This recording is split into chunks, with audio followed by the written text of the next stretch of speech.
Boa noite. Movimenta um pouquinho o corpo.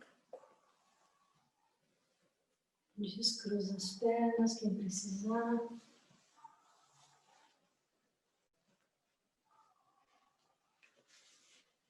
Espero que vocês estejam bem.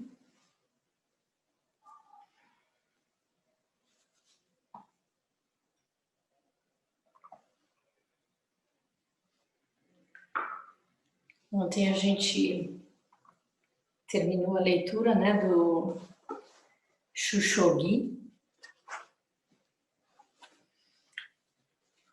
E hoje eu queria compartilhar com vocês um texto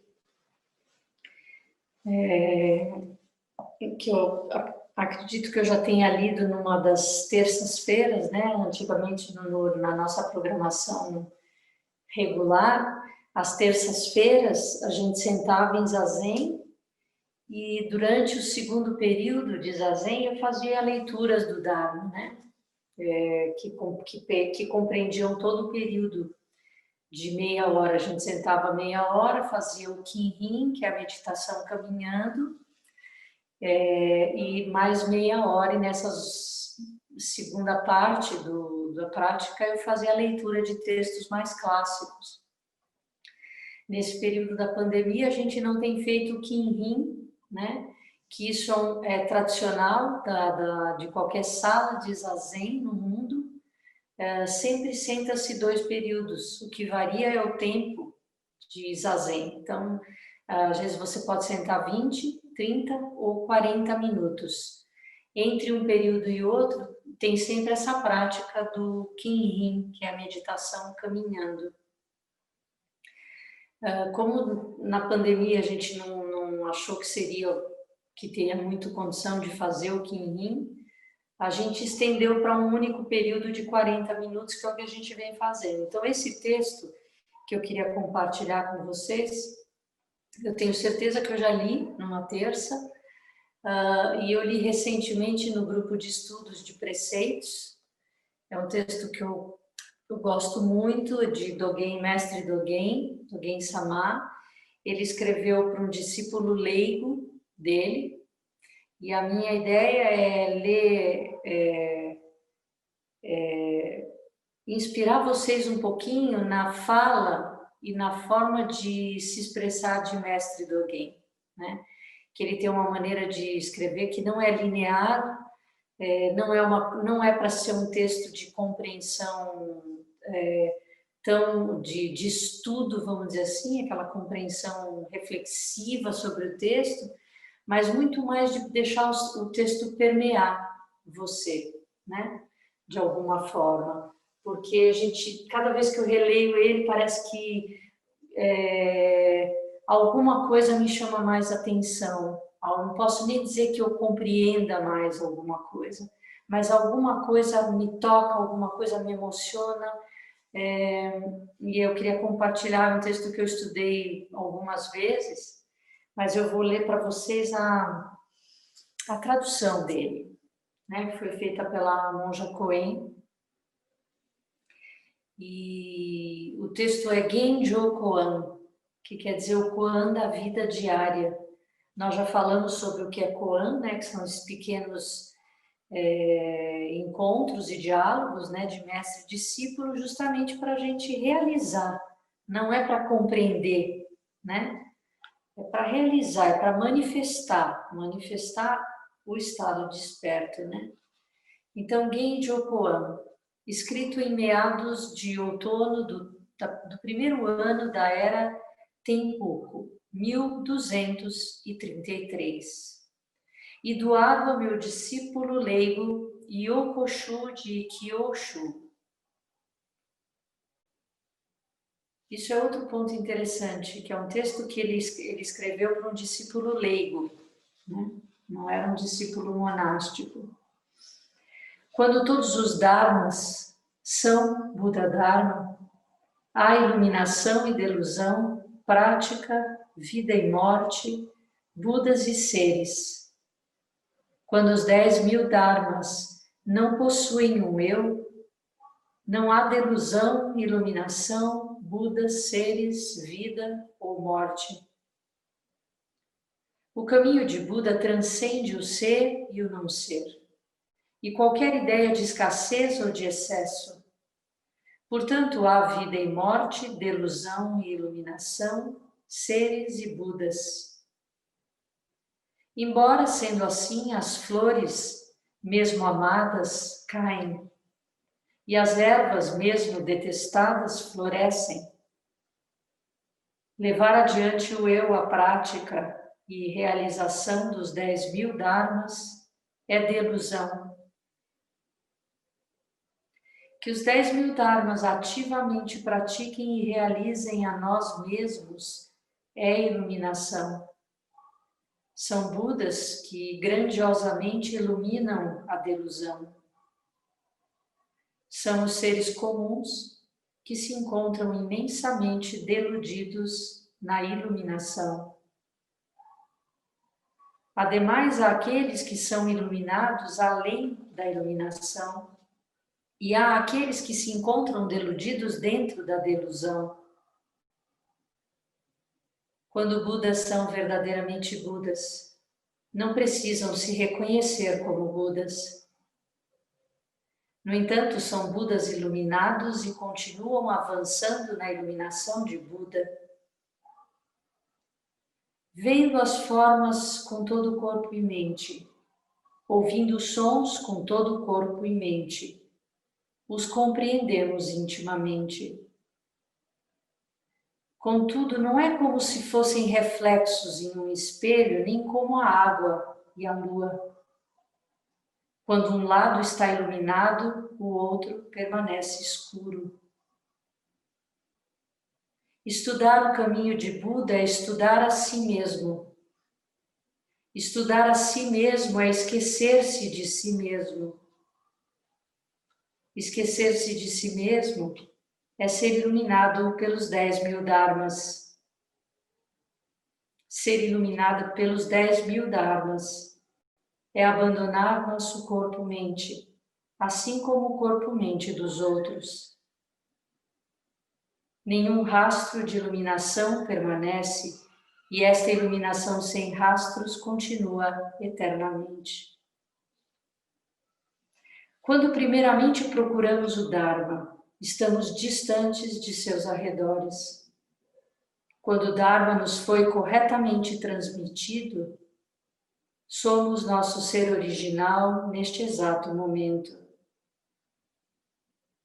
Ao navegar em um barco, se você olhar para a praia, poderá ter a impressão de que a praia está se movendo. Mas ao olhar diretamente para o barco, perceberá que é o barco que se move.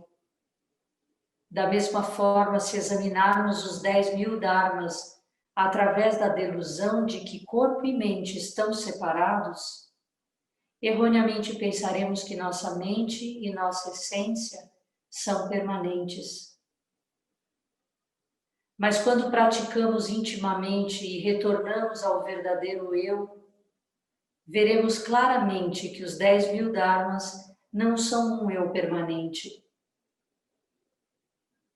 A lenha se transforma em cinza, mas as cinzas jamais se tornam lenha novamente. Mas não pense que a cinza é o depois e a lenha o antes.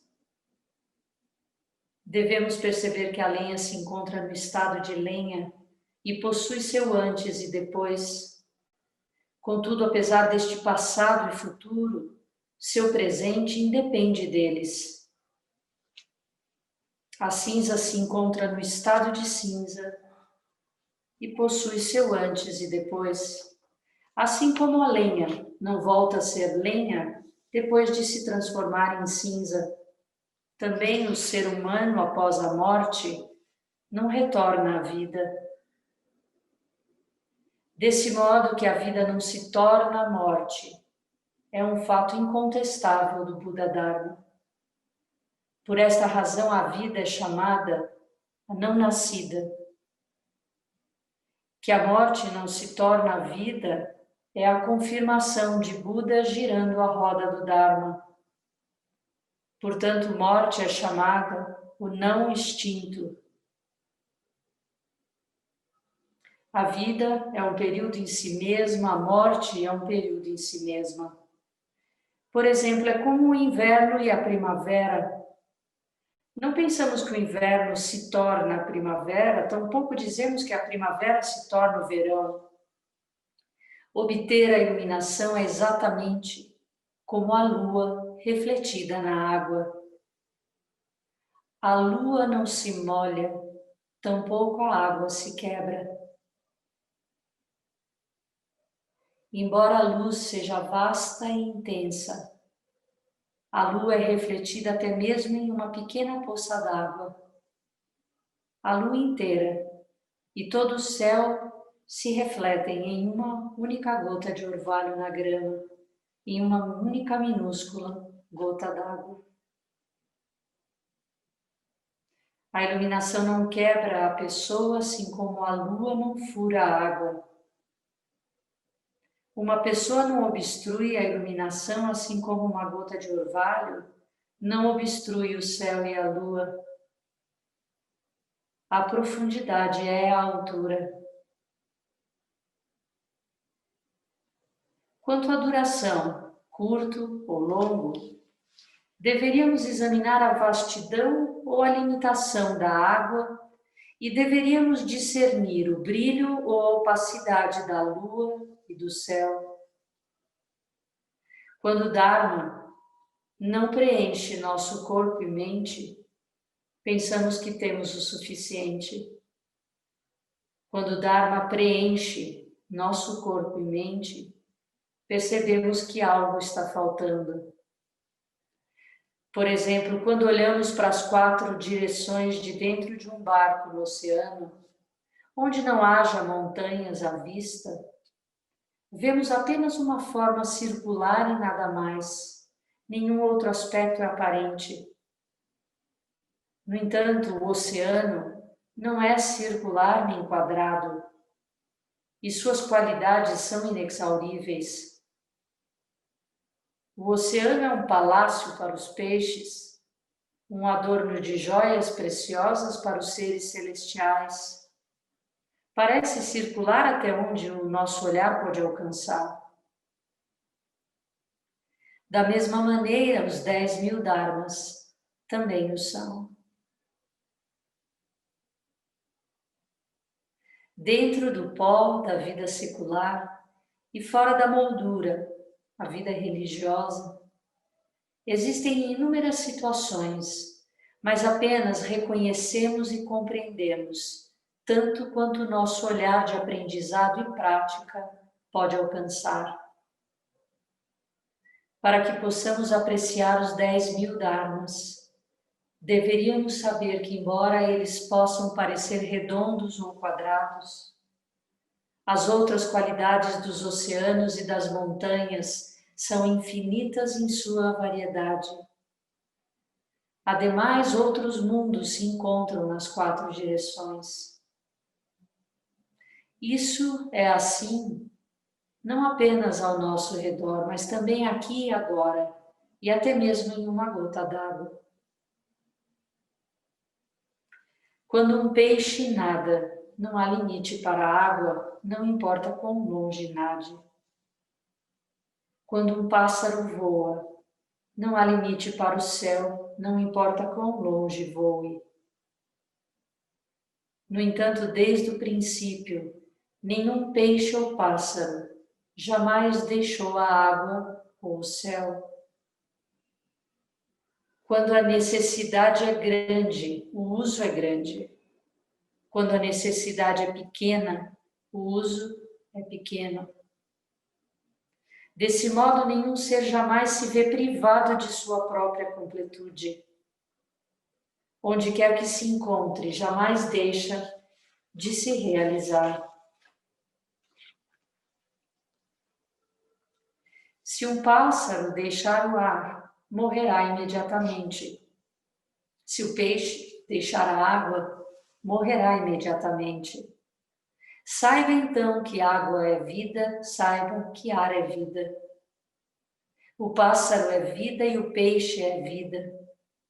A vida é o pássaro e a vida é o peixe. Além dessas, existem outras implicações e ramificações. A prática, a iluminação, vida curta, longa, assim também o são.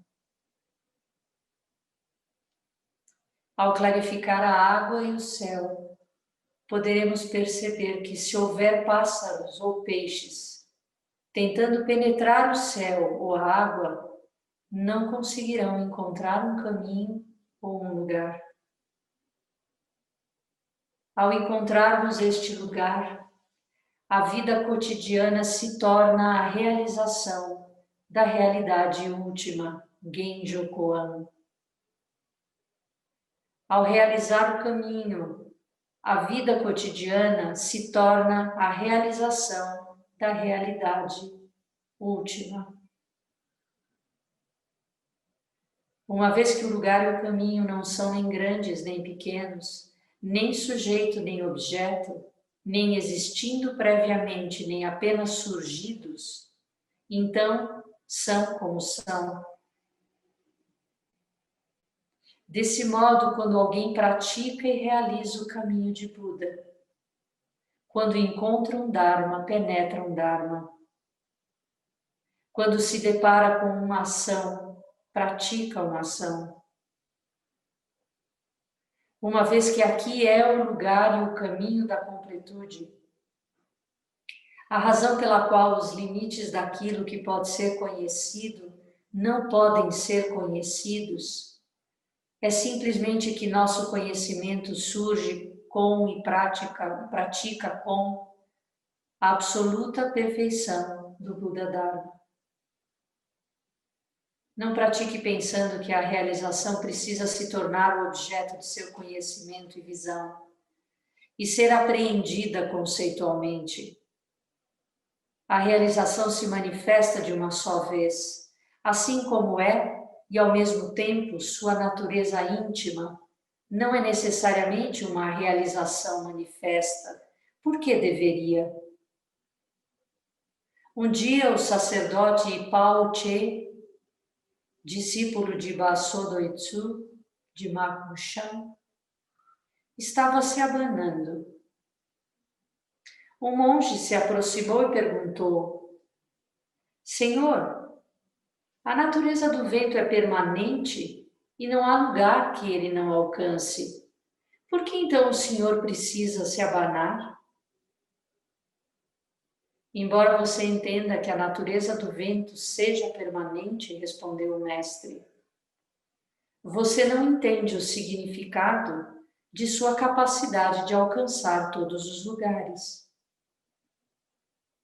Qual é o significado de sua capacidade de alcançar todos os lugares? Perguntou o monge. O mestre apenas se abanou e o monge se curvou em profundo respeito. Esta é a experiência iluminada do Buda Dharma e o caminho vital de sua correta transmissão. Aqueles que dizem que não deveríamos usar o leque porque o vento é permanente e, portanto, deveríamos conhecer a existência do vento sem usarmos o leque, desconhecem tanto a presença permanente quanto a natureza do vento. Porque a natureza do vento é eternamente presente, o vento do budismo transforma a terra em ouro e a água do longo rio, a Via Láctea, em doce creme.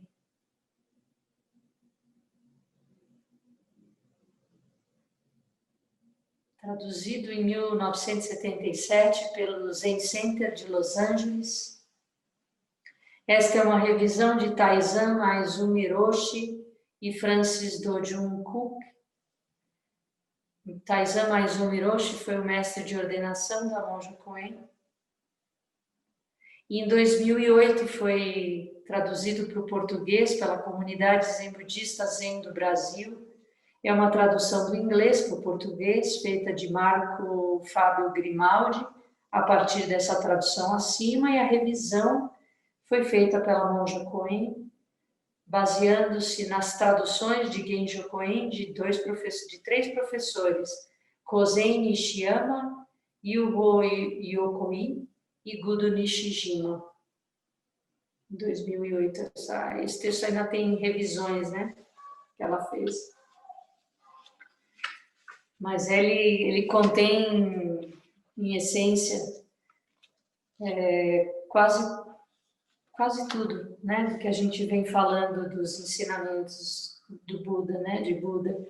Essa frase, estudar o caminho de Buda, estudar a si mesmo é esquecer-se de si mesmo, é trazer você para essa reflexão de qual eu que você deve estudar, que eu que você procura clarificar, né? E qual que você tem que esquecer, deixar um pouquinho de lado, né? Para perceber que tudo que existe já é esse estado desperto, que você já é iluminado por tudo que existe te permite realizar, né? E aí, quando você percebe isso, não fica um rastro dessa percepção. Então, a gente costuma dizer, a pessoa que diz, ai, eu me iluminei, eu tive, já se separou, né? Já tá totalmente separado da experiência. A experiência é inapreensível, né? Quando a gente vai falar dela, ela já foi. E, enfim, tem várias coisas nesse texto que eu acho, assim, joias, muito.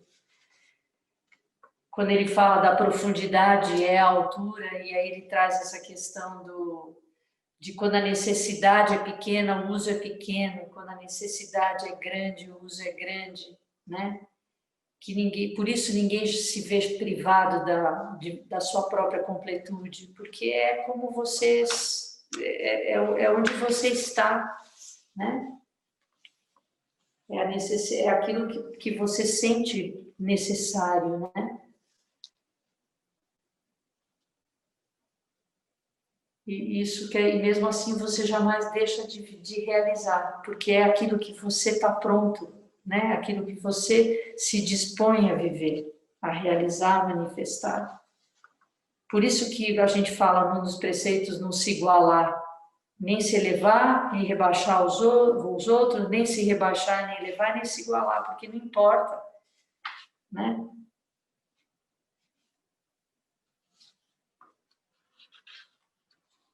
Que mais que eu acho lindo, essa coisa do pássaro e do peixe, um nada e nunca se pergunta onde termina o oceano, e nem pode achar que está querendo entrar no oceano, porque onde ele estava, né? Se ele estiver procurando um oceano, e o ser humano é o único, né, que se questiona até onde vai, se tem limite.